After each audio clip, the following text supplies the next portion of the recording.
अशोक की ऐतिहासिक कहानी प्रारंभ होती है उनके दादा चंद्रगुप्त मौर्य से। ईसा की चौथी शताब्दी का अंत एक बटी हुई राजनीतिक स्थिति की शुरुआत का समय था। देश, जन, विश्व, ग्राम, कुल और राज्य में बटे हुए थे। अलग अलग प्रदेश, अलग अलग शासक, अलग अलग शासन व्यवस्था, अलग अलग कायदे कानून। समय आया ईसा पूर्व 321 का। 25 साल का नौजवान चंद्रगुप्त मौर्य। हालांकि राजा नंद के मुकाबले उसकी फौजी ताकत कम थी, लेकिन कौटल्य जैसे गुरु की कूटनीतिक चालें नंद की फौज में भारी पड़ी।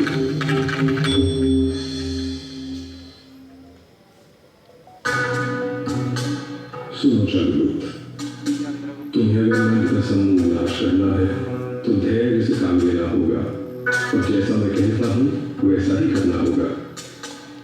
भूखे को अगर थाली की गर्म खिचड़ी खानी हो तो बीच में कभी हाथ नहीं डालना चाहिए। इससे हाथ तो जलता ही है, मुंह जलेगा और पेट में छाले पड़ जाएंगे। इसलिए चल खिचड़ी को किनारे से खाते हुए बीच की ओर बढ़ो।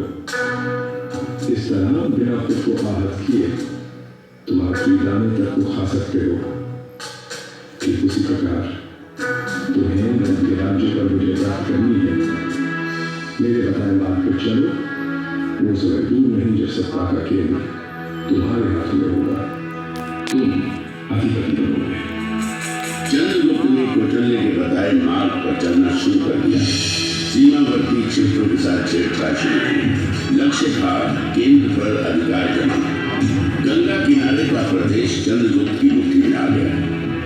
इसी बीच सिकंदर भारत से वापस लौट गया। सिकंदर के चले जाने से जो खालीपन पैदा हुआ, चंद्रगुप्त ने उसका भरपूर फायदा उठाया।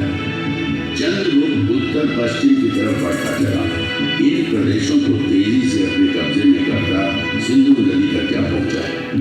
उसकी नजर सिंधु पार के इलाके पर थी, लेकिन वहां शासन था सिकंदर के सेनापति सेल्यूकस निकेटर का। चंद्रगुप्त रुक गए। उनकी नजर मध्य भारत पर पड़ी। उसने नर्मदा के उत्तर में स्थित प्रदेशों को अपने कब्जे में ले लिया, लेकिन सिंधु पार के इलाकों को अपनी मुट्ठी में करने की चाहत अभी भी दिल में कसमसा रही थी। साल था ईसा पूर्व 305 का। चंद्रगुप्त सेल्यूकस से जा मिला।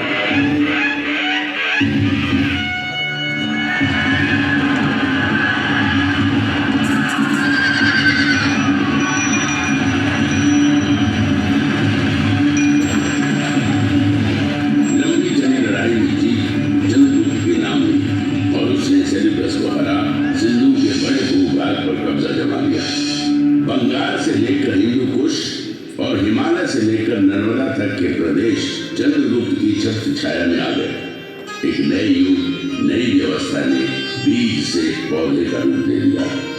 राज्य साम्राज्य में बदल गया और जन्म हुआ दुर्जय मौर्य साम्राज्य का।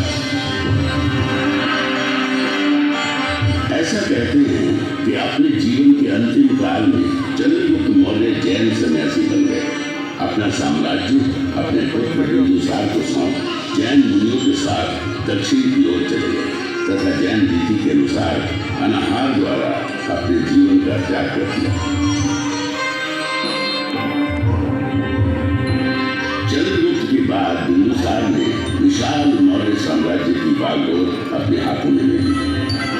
चंद्रगुप्त के साम्राज्य विस्तार का सपना बिंदुसार का सपना बना।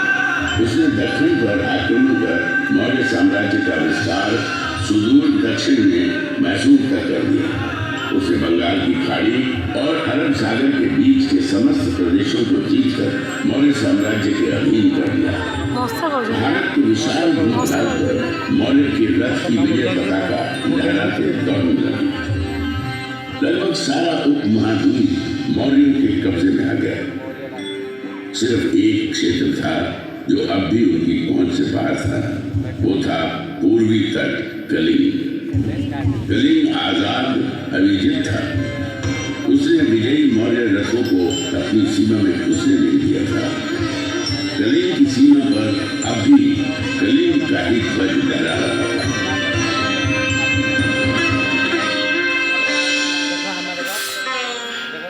बिंदुसार की कई पत्नियों में से एक थी धर्मा। उसी के गर्भ से जन्म दिया बालक अशोक ने। अशोक के जन्म और उसके पराक्रम की भविष्यवाणी महात्मा बुद्ध ने पहले ही कर दी थी।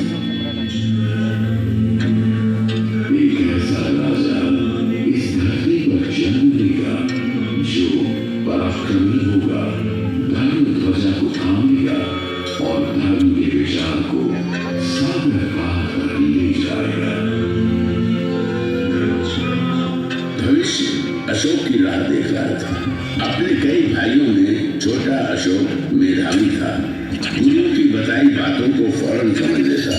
शस्त्र चलाने का खेल उसे खूब भाता था। दुश्मन के वार से किस तरह बचना है, शत्रु को कैसे अपनी तलवार के नोक के नीचे लाना है,